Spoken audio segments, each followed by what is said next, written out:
Wake up to life, you useless!" shouted the stepmother, while the boiling coffee ran over the special girl, who cried silently.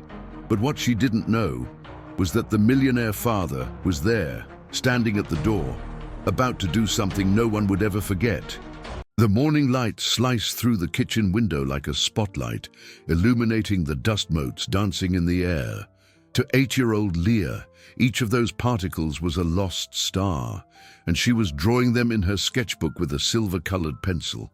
Sitting on the cold marble floor, legs crossed and her tongue sticking out slightly in concentration, she created an entire galaxy next to the cereal cabinet. The silence of the house was vast, an ocean broken only by the ticking of an antique grandfather clock in the living room and the soft scratch of her pencil on paper. That sketchbook was her only confidant, the place where the loud noises of the world softened into gentle lines, and the words she couldn't say became vibrant colors. She didn't need to speak much. Her drawings said it all.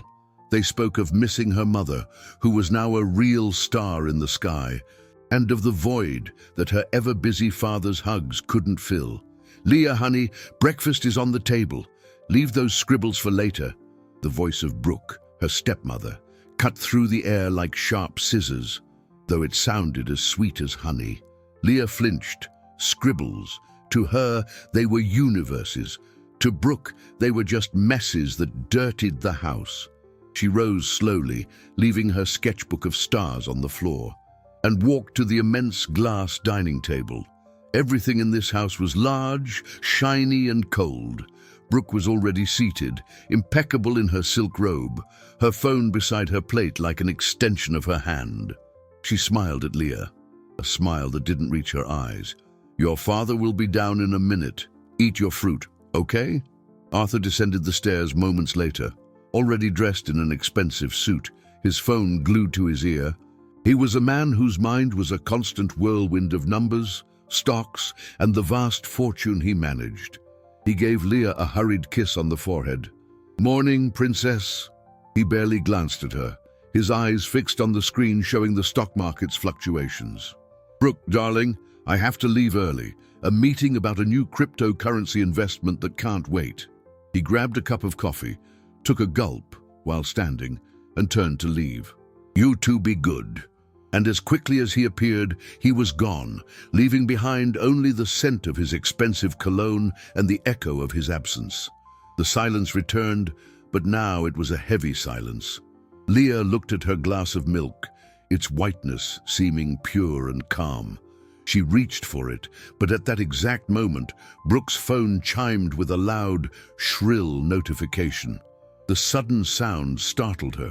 Her small hand trembled, and the glass slipped, crashing to the floor and shattering into 1,000 pieces. The milk pooled across the marble like a puddle of melted snow. Leah froze, her heart pounding out of control. She didn't mean to. It was an accident. Her eyes filled with tears. I'm sorry," she stammered. Brooke sighed, a long theatrical sigh, but instead of anger, a strange light flickered in her eyes. "Oh, don't you worry, my angel. Accidents happen." She stood up, but not to get a towel. Instead, she picked up her phone. With a disguised smile, she began filming the scene, the spilled milk, the shards of glass, and Leah's terrified face. "Our little artist and her morning adventures," she narrated in a syrupy voice for the video. "Always giving us a scare. What would our mornings be without a little excitement, right?" She posted the video instantly. Leah, paralyzed, just watched, a cold shame spreading through her body. She didn't understand why, but she felt that something was terribly wrong. The sound of notifications from Brooke's phone began to pop, one after another, like a cruel light rain. Each like, each comment with a laughing emoji was a small stone thrown at her already fragile heart. She looked at her stepmother's hands, which held the device with satisfaction, and realized, for the first time, that cruelty could take many forms. And the worst of them might be the one that came disguised as a smile. The morning's humiliation followed her to school like a cold shadow. In the hallway, Leah heard muffled giggles and saw other children whispering as they looked at her. Someone mimicked the sound of something breaking and laughed. Brooke's video had gone viral among the parents and their kids. Every glance was a tiny pinprick on her skin, and she shrank inside her jacket, wishing she could become invisible. In the classroom, she didn't lift her eyes from the floor. She sat at her desk in the back and opened her sketchbook, her only trench against the world. While the teacher, Ms. Peterson, explained the lesson, Leah drew. But today, there were no silver stars or distant galaxies. On her paper, the image of a coffee cup appeared, dark and steaming, hovering over a small, fragile flower. The steam from the coffee twisted into snakes, coiling around the flower's petals. Ms. Peterson, a woman with an observant gaze and a kind heart, noticed the change. Leah, who usually participated with timid gestures or a quiet smile, was completely sealed in her cocoon of silence. During recess, while the other children ran and shouted on the playground, Leah remained seated, drawing feverishly. The teacher approached her carefully, without making a sound. "What a beautiful drawing, Leah." "What is it?" she asked, her voice gentle. Leah just shrugged. Not taking her eyes off the paper, Mrs. Peterson saw the anguish in the drawing's shaky lines, and a knot of concern tightened in her chest. She knew Leah's family story, the loss of her mother, the father who was a business magnate, a man whose capital seemed infinite but whose time was scarce. She knew that adjusting to a new mother could be difficult, especially for such a sensitive child. At the end of the day, Miss Peterson decided she had to do something. She wrote a careful note on a piece of school letterhead. It wasn't an accusation, but a call for attention. "Dear parents," she wrote, "I've noticed Leah has been more withdrawn and startled lately. She is a child of keen sensitivity and benefits from a calm and predictable environment. Loud noises or sudden changes in routine can be particularly distressing for her.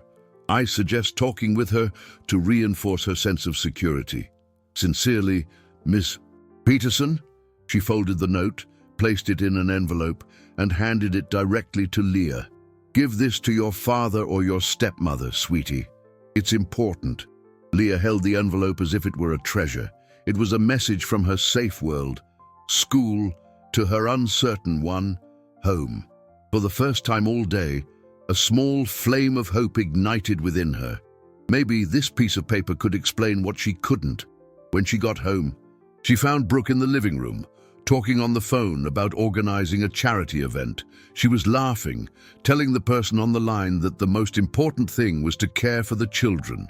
Seeing Leah, Brooke ended the call. "What's that in your hand, Leah?" The girl held out the envelope in silence. Brooke took it, tore it open impatiently, and read the contents quickly. Her face, once smiling, hardened into a mask of contempt. She looked at Leah, and then at the note. "Keen sensitivity," she muttered with sarcasm. "What she needs is to be toughened up to face the real world." And then, before Leah's wide eyes, Brooke crumpled the note forcefully into a ball and tossed it into the trash can next to the fireplace with a gesture of disdain. In that instant, Leah understood that her small bridge of hope, built with her teacher's kindness, had just been demolished, and she was more alone than ever. The days that followed unfolded in a cruel monotony.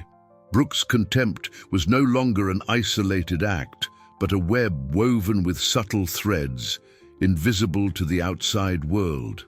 She had found Leah's weakness, her need for order, for a world that made sense, and she began to unravel it, piece by piece, disguising her malice as life lessons. It would start in the morning. "You're wearing the yellow dress today, honey," Brooke would say with a smile. Leah, obedient, would get dressed. When she was ready to leave, backpack on, Brooke would stop her at the door. "You know what? I think the blue one matches the sky better. Go change, quickly. We don't want to be late." The urgency in her voice created panic. To anyone else, it was a whim. To Leah, It was an earthquake. Her carefully organized world was shattering. She would run up the stairs, heart hammering in her chest, hands trembling as she tried to unbutton the yellow dress. Brooke would watch from the bottom of the stairs, a cold satisfaction in her gaze. She convinced herself she was strengthening the girl, preparing her for a world that didn't care about sensitivities, a world where Leah's father thrived, a world of ruthless deals and quick decisions, where a man's fortune was built on his ability to adapt. She was, in her twisted mind, performing a service, sculpting her stepdaughter so she wouldn't be a burden in the future. At school, the effects were devastating. Leah couldn't concentrate. The letters on the whiteboard seemed to dance. Ms. Peterson's words sounded distant. In her drawings, human figures began to appear without faces, with smudges where their eyes and mouths should be. They were people who couldn't see, who couldn't speak. Mrs. Peterson felt a growing dread. The lack of response to her note, combined with Leah's visible deterioration, was an alarm she couldn't ignore. She decided she had to go around the stepmother. During her lunch break, she searched the internet for the name of Arthur Vargas's company. It was a tech giant with a market value that placed it among the most important in the country. He was a multimillionaire, a man whose net worth was discussed in financial columns. For a moment, she hesitated, intimidated by that universe of power and money. But then, the image of Leah's frightened face flashed in her mind, and hesitation turned to determination. She dialed the main number for the company. A polished, professional voice answered, "Arthur Vargas's office. Clara speaking.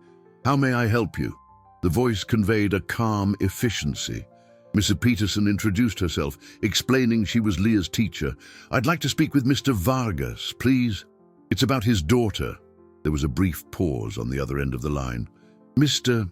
Vargas is at a conference in Zurich on gold and dollar investments. He's unreachable at the moment, but I can leave a detailed message or, if it's urgent, try to contact him between meetings." The assistant, Clara, seemed genuinely helpful. Ms. Peterson decided to take a chance. "Actually, miss, it's a rather delicate matter. I sent a note home a few days ago, and since I didn't get a response, I grew concerned. Leah doesn't seem well."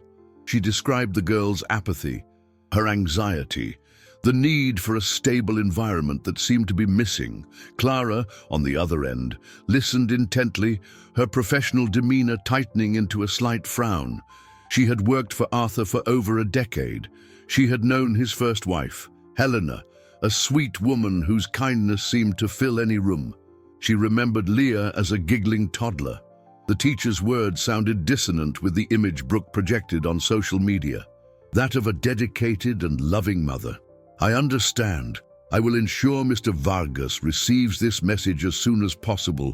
Ms. Peterson, thank you for your call and your concern." After hanging up, Clara sat in silence for a moment, driven by an impulse. She opened Brooke's profile page. The most recent post from that morning was a photo of Leah in the blue dress. The caption read, "My indecisive little princess, but all that matters is that she feels happy. My everything."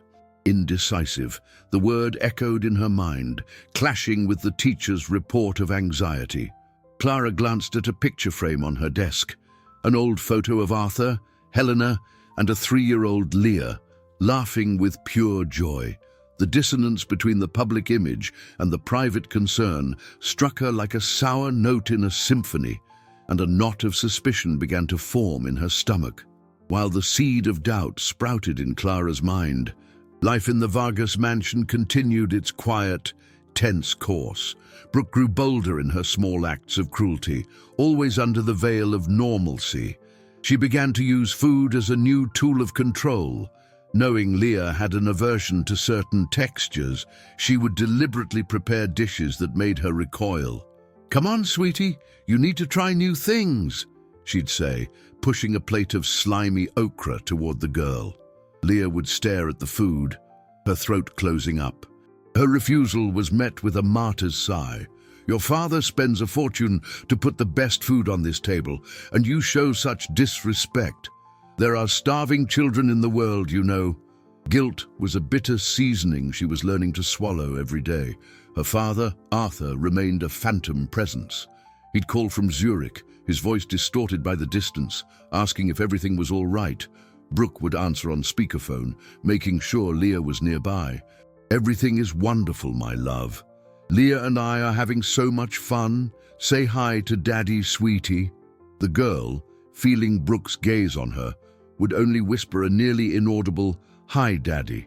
To Arthur, immersed in a world of high-stakes negotiations and market strategies, that whisper was just a sign of childhood tiredness. He couldn't hear the weight of the unsaid. He was focused on growing his assets, on ensuring his daughter had a future where money was never an issue, never realizing that the real issue wasn't a lack of assets, but a lack of presence. Meanwhile, Brooke was preparing for her grand social event, a charity dinner at their home to raise funds for a local children's home. It would be the apotheosis of her public image. She spent hours on the phone, organizing every detail, from the color of the napkins to the guest list, which included the city's elite. During one of these calls, sitting on the veranda overlooking the pool, she spoke animatedly about the importance of compassion. "We have to teach our children the value of empathy from a young age," she said in a grandiloquent tone. "It's our responsibility as parents to shape them into conscious adults. You know, these children who live in their own little worlds, they need a reality check to wake them up to life. Don't you think?" Arthur, who had just arrived from the airport, overheard the last sentence from the glass door to the veranda. He was exhausted from the trip, the jet lag heavy on his shoulders, but the phrase struck him. Wake them up to life. It sounded harsh, almost brutal. He stepped onto the veranda. Brooke turned, surprised. "My love, you're here. I wasn't expecting you so soon." She stood and kissed him, the radiant smile back on her face. "I was just finalizing the details for the dinner." Arthur forced a smile. "I heard the end of that. Sounded intense." Brooke laughed, a light, carefree sound. "Oh, nonsense. Just a chat about how overprotection can be harmful. You know, raising strong kids." The explanation seemed plausible. He was tired. Maybe he had misread the tone. He let it go.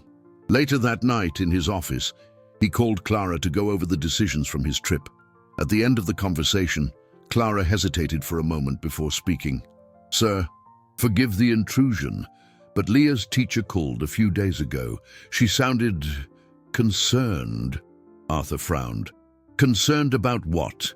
Clara recounted the conversation, choosing her words carefully. She spoke of Leah's sensitivity, the need for a stable environment, the note that had apparently never reached him. She didn't accuse, she just presented the facts. She mentioned that Leah seems frightened by loud noises and sudden changes. Suddenly, Brooke's phrase on the veranda echoed in Arthur's mind. "Wake them up to life." The words now sounded different, more sinister. A loose piece of a puzzle he didn't know he was assembling. He thanked Clara, his mind spinning. Was this just an overzealous teacher's concern, or was it something more? He looked across the hall, at the closed door of Leah's room. For the first time, he felt that behind that door was a silence he desperately needed to understand. The unease planted by Clara began to grow in Arthur, a weed in the garden of his thoughts about profits and dividends. He started to watch, not overtly, but with the same attention to detail he gave an investment spreadsheet.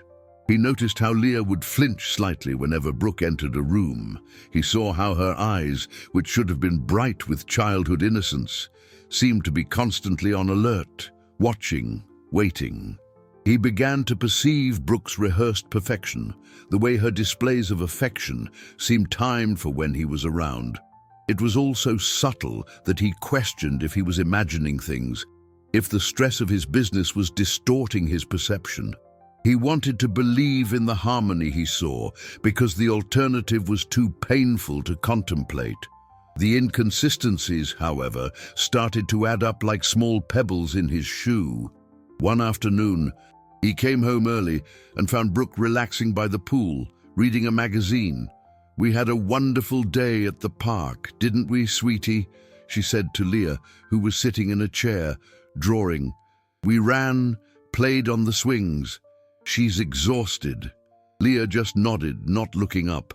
Later, while checking his email, Arthur saw a notification from Brooke's social media.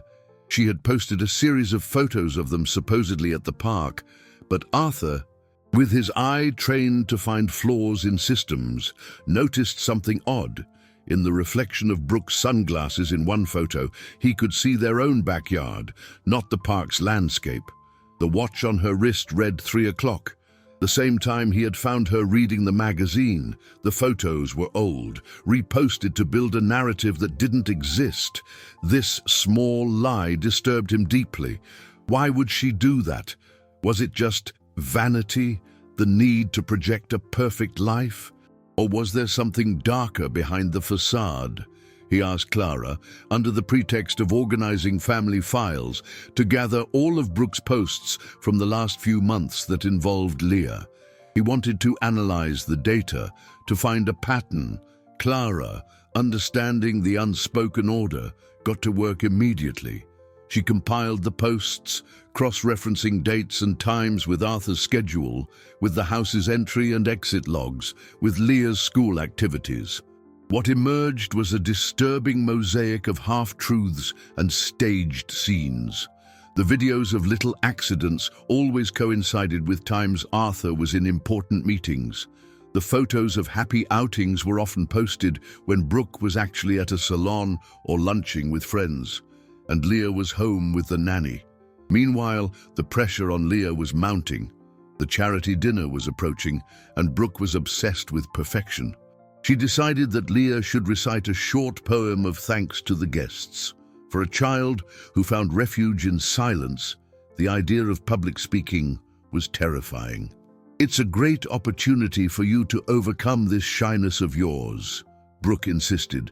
Forcing her to rehearse repeatedly, Leah's voice came out shaky, the words getting lost in her dry throat. Every mistake was met with a sigh of impatience. "Again, Leah. Louder, with feeling. People need to believe you're grateful." A few days before the event, on a rainy afternoon that seemed to mirror the melancholy inside the house, the tension reached a breaking point. Leah was in her room, trying to memorize the poem, but the words were mixing with the images of faceless people from her drawings. Brooke came in, carrying a tray with a snack and a cup of coffee for herself. "You still haven't learned this. It's so simple." Her voice was sharp. Leah was distracted, absorbed in a new drawing she was making on the back of the poem sheet. It was a bird, its wings trapped in a cage made of coffee cups. Brooke saw the drawing. To her, it was the height of defiance, of ingratitude. "Are you even listening to me? I'm trying to help you." Exasperated, in a gesture of blind fury, she took the hot coffee cup and, without thinking, tipped it over the hand Leah was drawing with. "Maybe this will help you focus." "Snap out of it, you useless girl." Leah's scream of pain was sharp, a sound that tore through the silence of the house. The burn was excruciating, but the greater pain came from Brooke's words, which seared deeper than the hot liquid. And it was at that exact moment, with the echo of the scream still in the air and the smell of coffee spreading through the room, that the door opened. Arthur stood in the doorway. He had decided to come home in the middle of the afternoon, driven by a gut feeling, an inexplicable need to see his daughter. His face, normally a mask of control, crumbled into shock and horror. He saw the empty cup in Brooke's hand, the dark stain on Leah's skin, the drawing of the bird in the cage. And for the first time, he didn't see a frustrated stepmother. He saw an abuser. For him, the world stopped spinning. Time seemed to freeze in that instant. Leah's scream, the strong smell of coffee, the look of panic that washed over Brooke's face when she saw Arthur in the doorway. It all crystallized into an image of pure horror in his mind. Brooke stammered, the cup trembling in her hand. It was an accident, Arthur. I tripped. She startled me and I—" But the words died in her throat. The lie was as transparent as the glass dining table. The coldness in her eyes before the scream, the contained rage in her movements, Arthur had seen it all. There was no accident here, only cruelty. He didn't shout, he didn't confront her. A chilling, terrifying calm took hold of him. The same calm he felt before making a multi-million-dollar business decision. His priority in that moment was singular: Leah. He walked to his daughter, completely ignoring Brooke's presence, as if she were a piece of furniture. He knelt before Leah, who was sobbing softly, more from fear than pain. "Let Daddy see, my love," he said, his gentle voice a stark contrast to the storm in his eyes. Her skin was red and beginning to swell. With a tenderness he rarely showed, he lifted her into his arms. "Let's take care of this." He carried her to the bathroom, turned on the cold water, and let the gentle stream soothe the burn. Leah clung to him, her face buried in his shoulder, her small body trembling. As he tended to the wound, applying a soothing ointment and a light bandage, his mind worked at a dizzying speed. Every piece of the puzzle clicked into place with painful clarity. The teacher's note, the spilled milk video, the staged photos, the phrase about waking her up to life. They were all points on a straight line leading directly to this act of violence. The fortune he had built, the stocks, the investments in gold and Bitcoin, it all seemed meaningless. He had protected his assets, but failed to protect his daughter. The guilt hit him with the force of a punch to the gut. After treating Leah and settling her in his own bed, ensuring she felt safe, he returned to her room. Brooke was still there, sitting on the edge of the bed, rehearsing a look of remorse. "Arthur, I swear, I would never. I love Leah like she's my own." He looked at her, and for the first time, he truly saw her. Without the filter of convenience or hope, he saw the vanity, the selfishness, the darkness hiding behind the perfect smiles. "Don't say her name," he said, his voice low and laced with a contained threat. "Pack your things.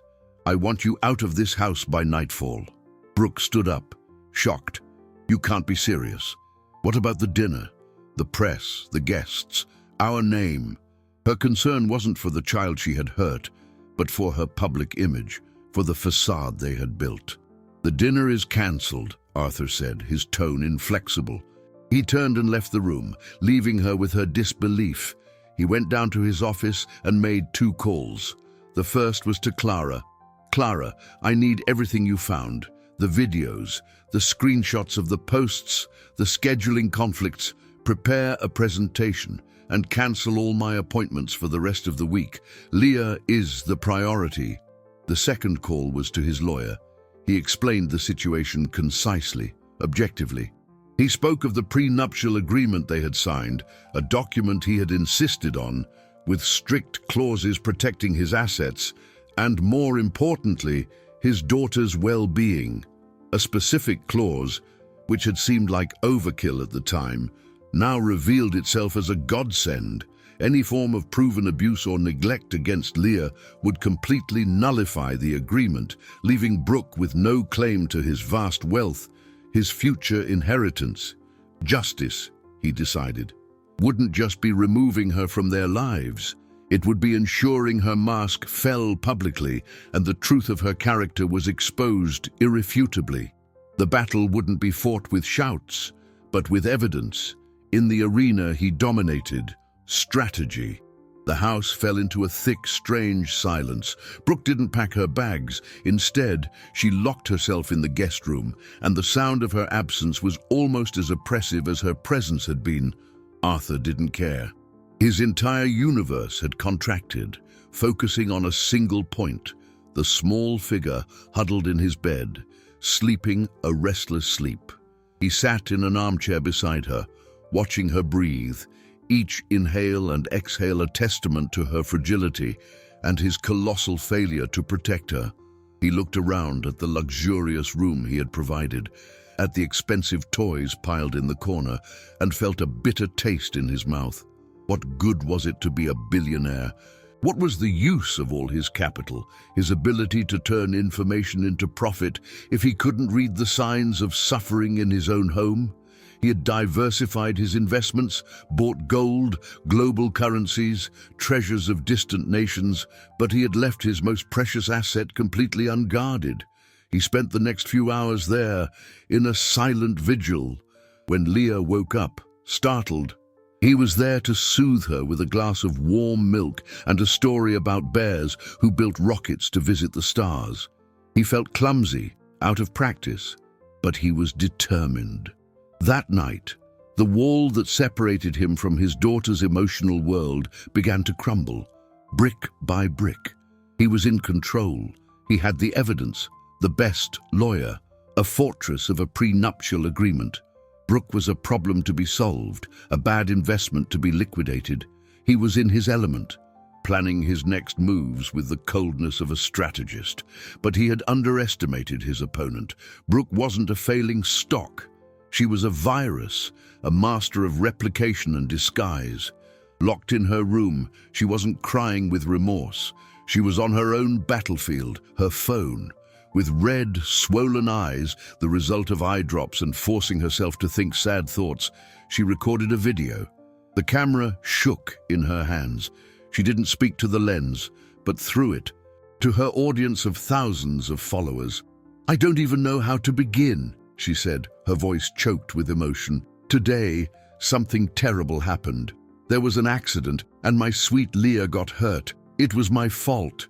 She paused dramatically, letting the tears stream down her face. "Being a stepmom is the hardest and most beautiful journey I've ever been on. And sometimes, the pressure is too much. The loneliness, the constant attempt to be perfect for a family that was already broken." She didn't mention the coffee, only the accident. She painted a picture of herself as an overwhelmed woman, trying desperately to love a child with very special needs, while living in the shadow of a powerful but emotionally absent husband. "I made a mistake," she sobbed. "I made a mistake out of exhaustion, out of desperation, and his reaction was to throw me out, to cancel the charity dinner we worked so hard for. I just ask for your prayers, for me and for my family." She posted the video, and the internet exploded. The narrative was perfect. The vulnerable woman against the cold, billionaire husband. In less than an hour, the post had thousands of comments of support. "Stay strong, mama. Being a stepmom is a challenge. Rich men never understand. He doesn't deserve you." The story Arthur planned to tell with documents and evidence was annihilated by a 5-minute confession, laden with tears and half-truths. His phone began to ring incessantly. It was Clara. "Sir, have you seen it? It's everywhere. The gossip sites are already picking it up." Arthur opened the video, disbelieving. He watched the performance, the masterful manipulation of the truth, and felt the ground disappear from under his feet. He had a dossier of facts, but she had a far more powerful weapon, public emotion. Then his lawyer called. The voice, usually calm and assertive, was tense. "Arthur, this changes everything." She didn't deny it. She reframed it. She got ahead of it and confessed to a mistake, not abuse, legally. She's turned our irrefutable proof into a moment of weakness in a troubled marriage. Our ironclad prenup just developed a crack. Arthur looked at the dossier on his desk, then at the phone screen where Brooke's tearful face was accumulating waves of sympathy. He had won battles in the boardroom, but he realized with a chilling certainty that he had just been dragged into a war whose language he didn't speak and whose rules he didn't understand. The house, once a sanctuary of tense silence, became the epicenter of an invisible hurricane. Arthur's phone wouldn't stop ringing. It was journalists, friends, or people he thought were friends, members of his company's board. The story Brooke had woven was masterful, painting him as a callous tycoon, a man who amassed fortunes but neglected his own family. His public image, carefully constructed over years, was unraveling in real time. For the first time in his professional life, he felt trapped. He, who could predict market movements and the profitability of stocks that hadn't even been issued, had failed to predict the power of a well-placed tear. He secluded himself in his office, the blinds drawn against the world. Clara, loyal and efficient, screened his calls and answered urgent emails. "What are we going to do, sir?" she asked, concern creasing her brow. "Her narrative is winning. We need to respond." Arthur shook his head. "No, it would be my word against hers. Me, the cold billionaire, versus the exhausted stepmom. We've already lost that battle." Meanwhile, upstairs, Leah sensed the shift in the atmosphere. The low, contained crying she sometimes heard from Brooke's room had stopped. The scent of her perfume no longer lingered in the hall, but the strangest thing was her father's constant presence. He no longer rushed off to work, no longer spent hours on the phone discussing business. He was just there. Leah woke from a nightmare, her heart racing, and found him asleep in the armchair next to her bed, his expensive suit rumpled, his tie loosened.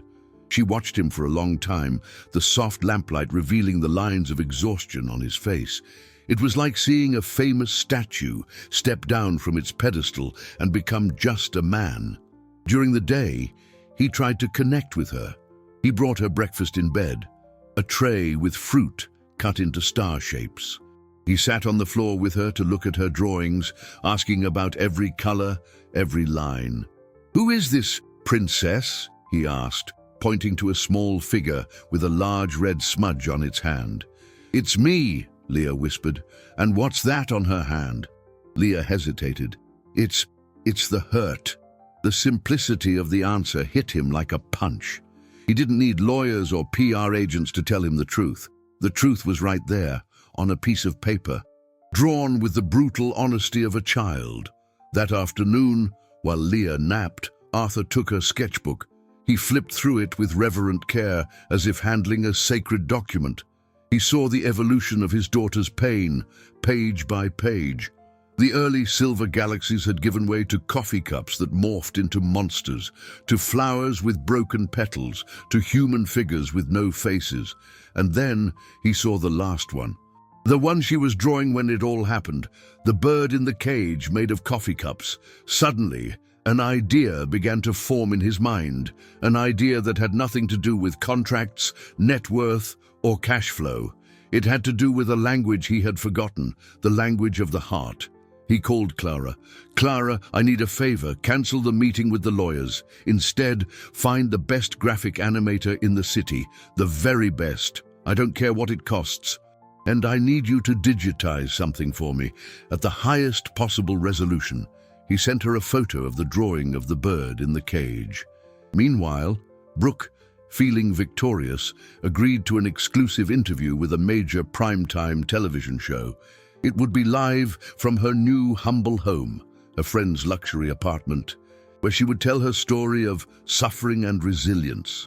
The interview was scheduled for the following evening, the same night her charity dinner was supposed to have taken place. She was about to deliver the final blow, cementing her image as a victim and destroying Arthur's reputation once and for all. She didn't know that he was also preparing not for a battle of words, but to tell a story, the real story. And he wouldn't be using his own voice, but one far more powerful, his daughter's. The night of the interview arrived with a palpable tension. Arthur felt as if he were on the eve of an IPO launch. The risk was total, the outcome unpredictable. The graphic animator, a talented young man named Leo, had worked tirelessly for nearly 24 hours, driven by the urgency in Arthur's voice and the silent story contained in the drawings. In his office, which had become a makeshift studio, Arthur reviewed the final result, a small masterpiece that lasted just over 2 minutes. There was no narration, only a soft, melancholy piano score. The animation began with a galaxy of silver stars, which slowly morphed into the shards of a broken glass of milk. Next came a small flower, vibrant and full of life, being gradually encircled by snakes of smoke rising from a coffee cup.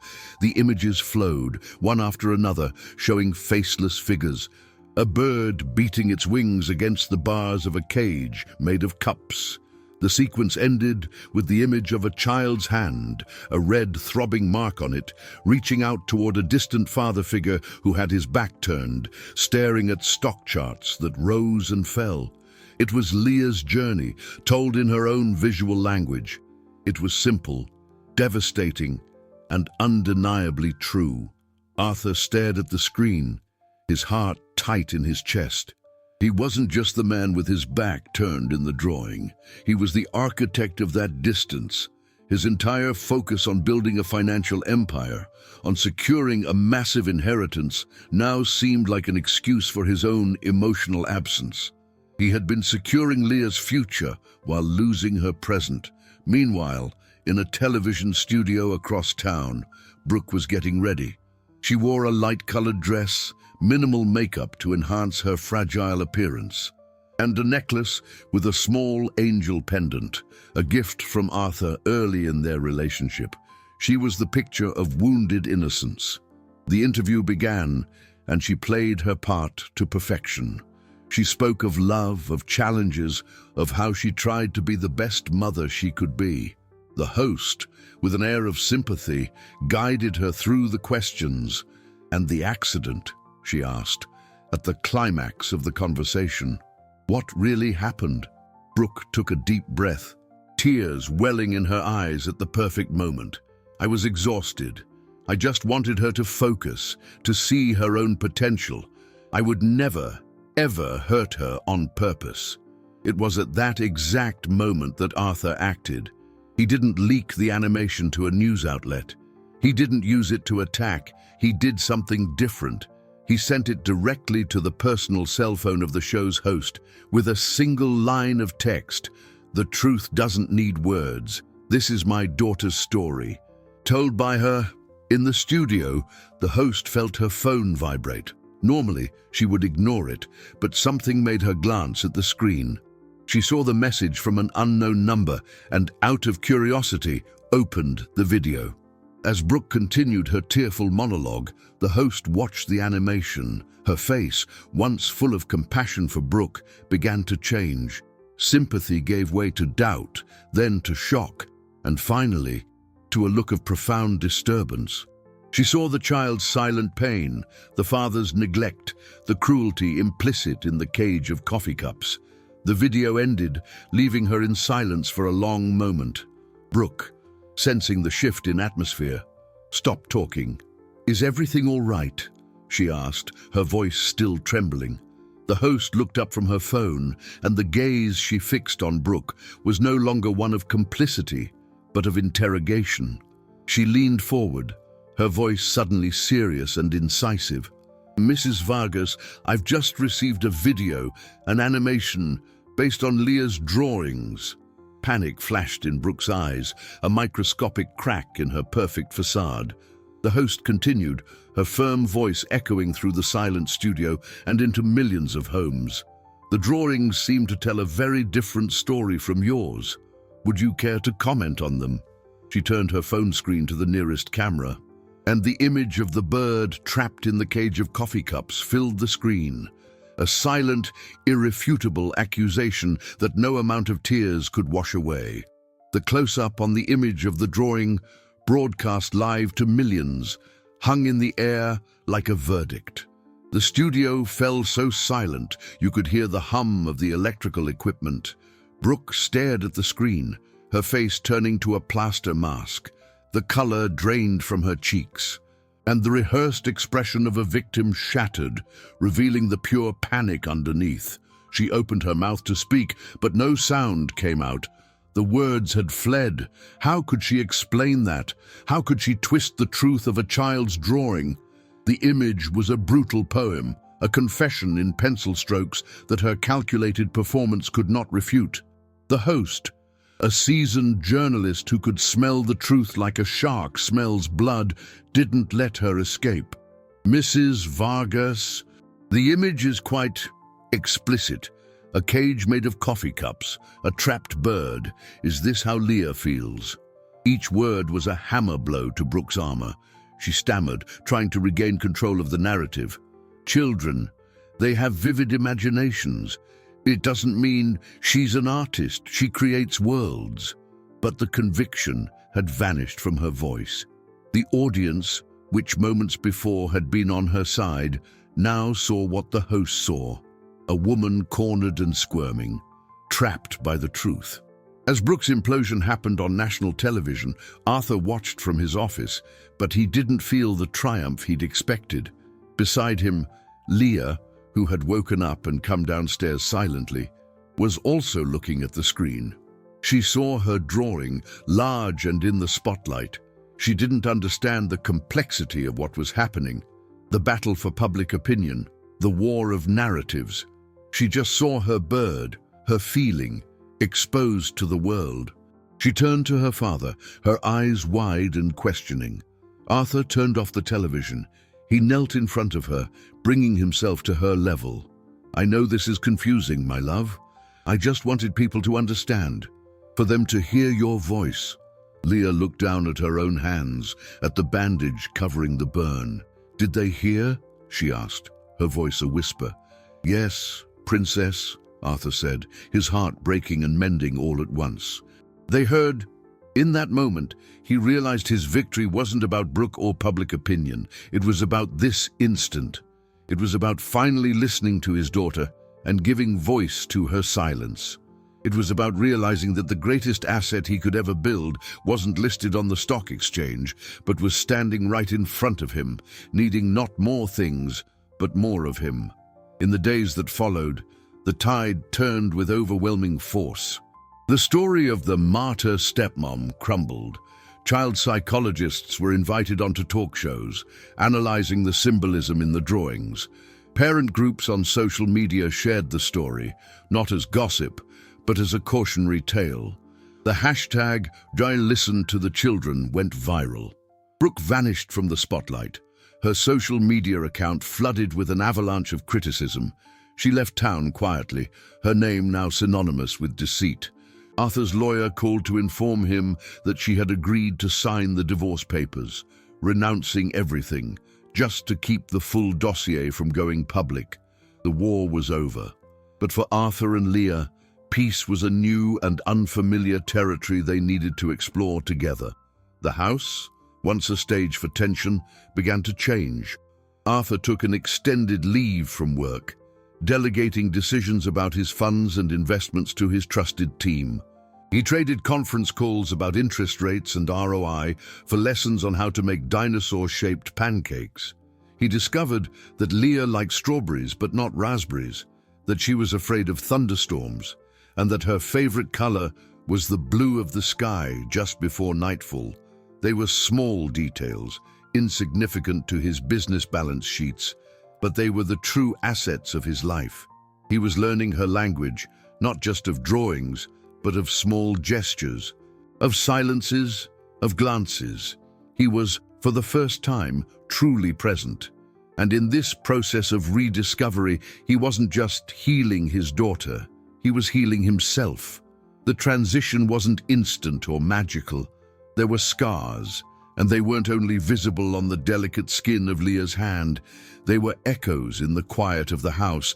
Sometimes, the sound of the espresso machine gurgling in the kitchen would make Leah flinch, a conditioned reflex of fear.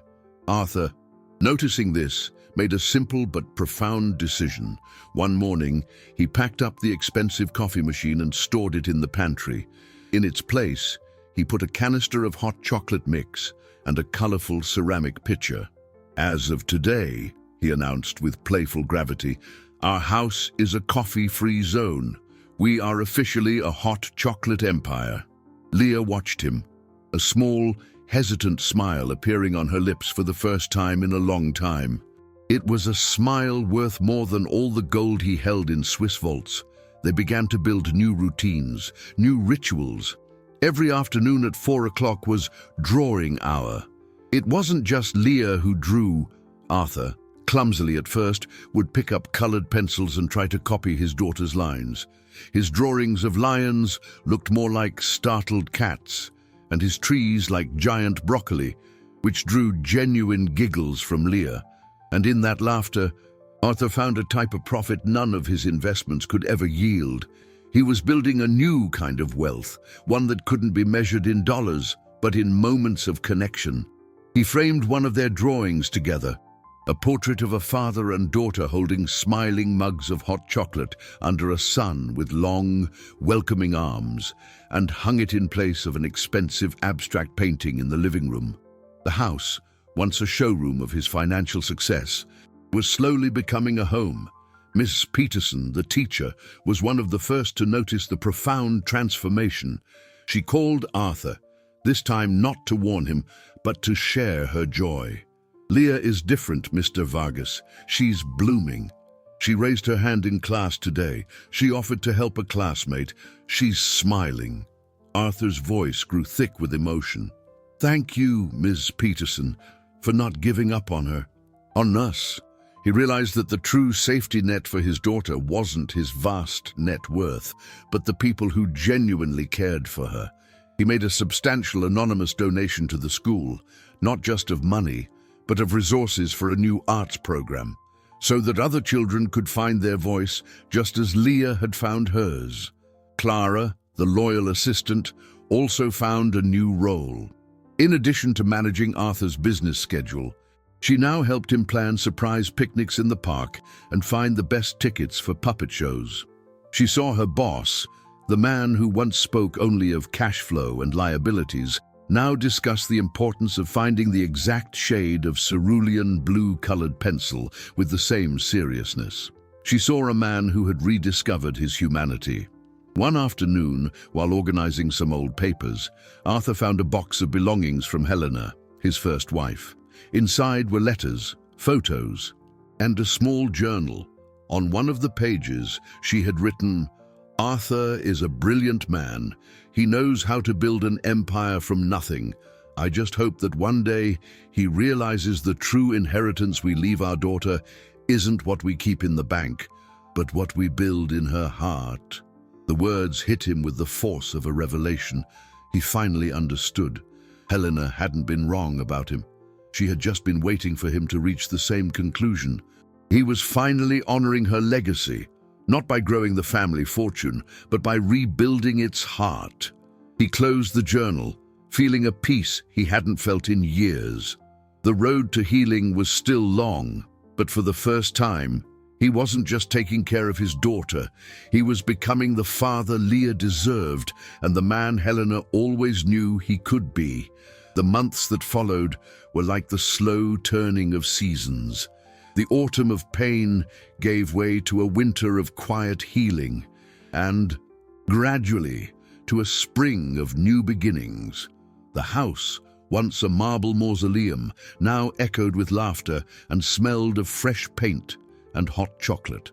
Arthur discovered that the return on investment of a hug was infinitely greater than that of any stock on the Nasdaq.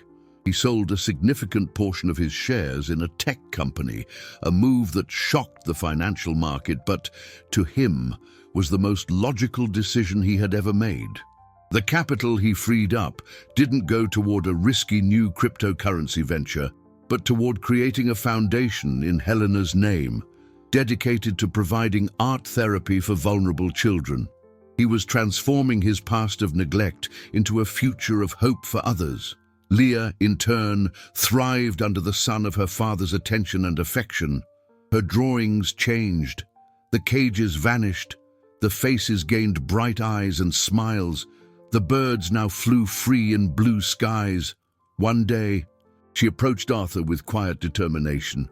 "Daddy, I want to go out." It was a simple request, but it carried the weight of an entire world. She didn't just want to go to the park. She wanted to go to a bookstore downtown, a place she had loved visiting with her mother. Arthur felt a mix of joy and apprehension. It would be a test for both of them, a step outside the safe bubble they had created. The bookstore was a magical labyrinth of high shelves and the smell of old paper. Leah walked the aisles, her fingers gliding over the spines of books, her eyes wide with wonder. Arthur followed at a respectful distance, his heart overflowing with pride. She seemed so well, so normal. He relaxed, allowing himself to believe the worst was truly behind them. They picked out a few books and headed to the small cafe at the back of the store. Leah ordered a grape juice, and Arthur, out of habit, was about to order a tea when the barista started the espresso machine. The sound tore through the air, a sharp, violent hiss, followed by a blast of steam. To anyone else, it was a common noise. To Leah, it was a trigger. She froze. The juice cup slipped from her fingers and crashed to the floor, the purple stain spreading like a wound. All the color drained from her face, her eyes wide with a terror Arthur hadn't seen in months. She didn't scream, she just began to tremble, her body racked with silent sobs, her hand instinctively covering the nearly invisible scar from the burn. Time stopped. Arthur's heart plummeted. For a second, the old Arthur, the impatient problem solver, wanted to say, "It's okay, it was just a noise." But he wasn't that man anymore. He knelt, ignoring the spilled juice and the curious stares. He wrapped Leah in his arms, creating a human shield around her. "I'm here, my love. I'm here, we're leaving." He scooped her up, left money for the books and the juice on the counter, and walked out of the store without looking back.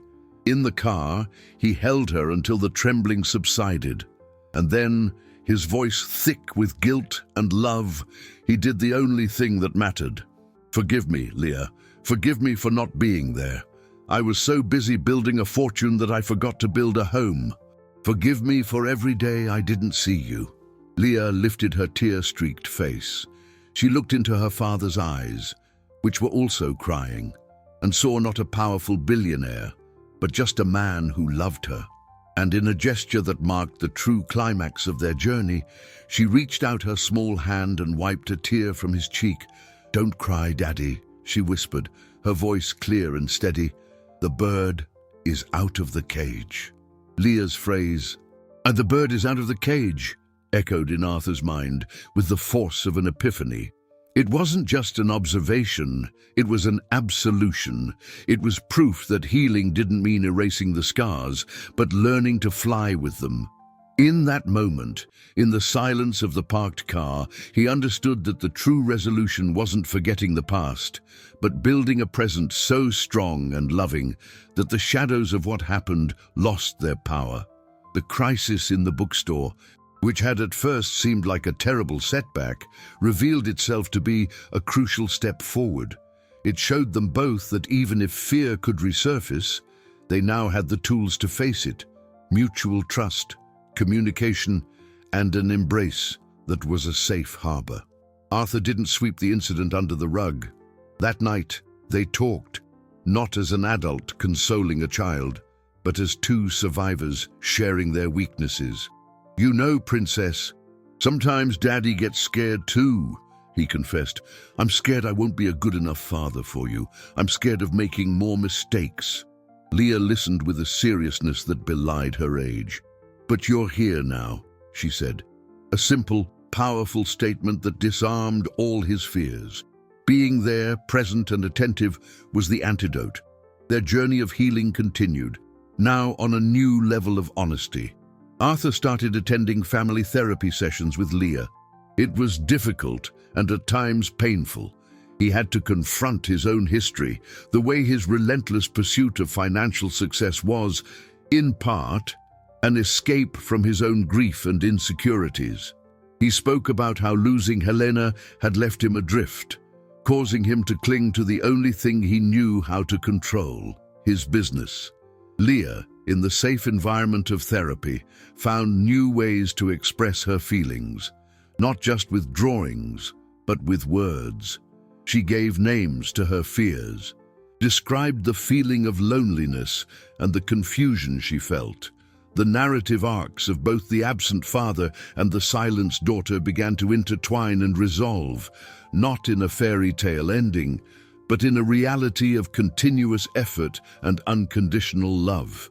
The Helena Vargas Foundation became Arthur's primary focus.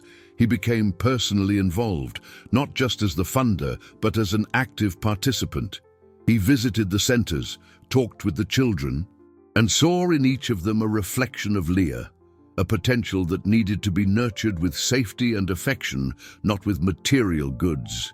His reputation in the business world changed. The ruthless magnate gave way to a dedicated philanthropist. Some called him soft, others a visionary. Arthur didn't care. He was redefining what it meant to have a valuable net worth, trading the accumulation of financial assets for the distribution of human and emotional capital. One day, months after the bookstore incident, Leah came home from school with a flyer. It was for the city's arts and culture fair. "Daddy," Miss Peterson said, "I can display some of my drawings. For real, on a wall, for everyone to see."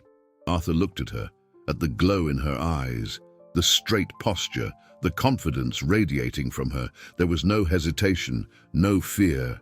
He smiled, a genuine smile that came from the depths of his soul. "That's wonderful, my love.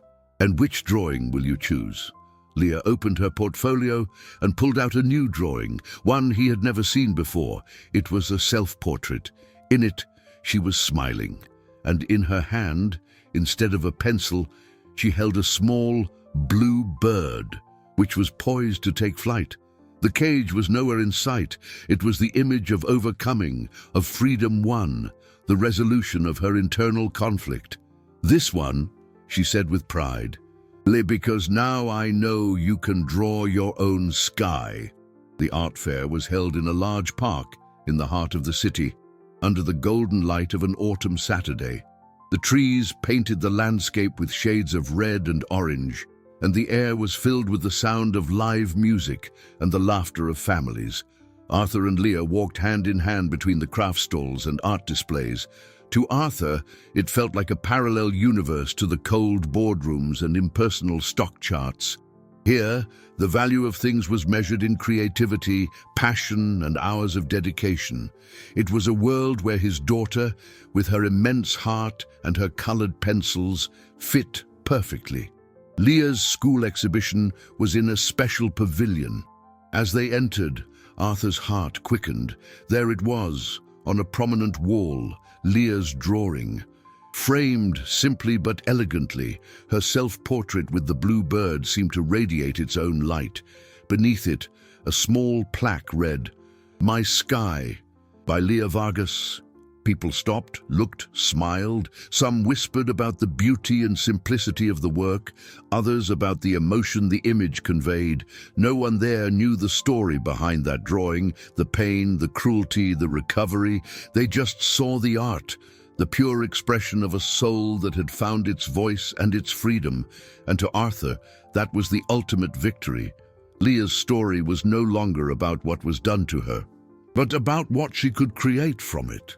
Ms. Peterson and Clara were there, sharing the moment. They watched Leah as she explained her drawing to an elderly couple with a serene confidence and infectious joy.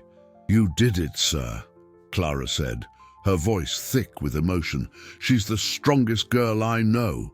Arthur nodded, his eyes misty. "No, Clara, I didn't do anything. I just finally stopped to listen." As the sun began to set, painting the sky with the very colors from Leah's drawing, they sat on a bench to have some ice cream. The silence between them was no longer empty or tense, but filled with a deep understanding and comfortable peace. The house, their life, had been completely transformed. The ghosts of the past had been replaced by the promise of a future built on the solid foundations of love and presence. Arthur's fortune remained vast, but his definition of wealth had changed forever. Wealth was the sound of Leah's laughter, the feeling of her small hand in his, the courage in her eyes. "Daddy," Leah said suddenly, looking up at the darkening sky, "I think Mommy Helena would have liked my drawing." Arthur pulled her into a hug, feeling the lump in his throat dissolve in a wave of emotion. "I'm sure she would, my love. She's watching, and she's very, very proud of you." He looked up at the first star beginning to twinkle at dusk. He no longer saw just a distant point of light, but a connection, a promise. The journey had been long and painful, but it had led them here, to a park on a Saturday afternoon, with the sweet taste of ice cream and the certainty that no matter how dark it got, they would always have each other to draw a new sky. It wasn't a fairy tale happy ending, but something much better, a hopeful, real, and lasting beginning. The greatest investment Arthur had ever made in his life yielded no interest or cash dividends, but an invaluable cash flow of love, which promised to compound for a lifetime.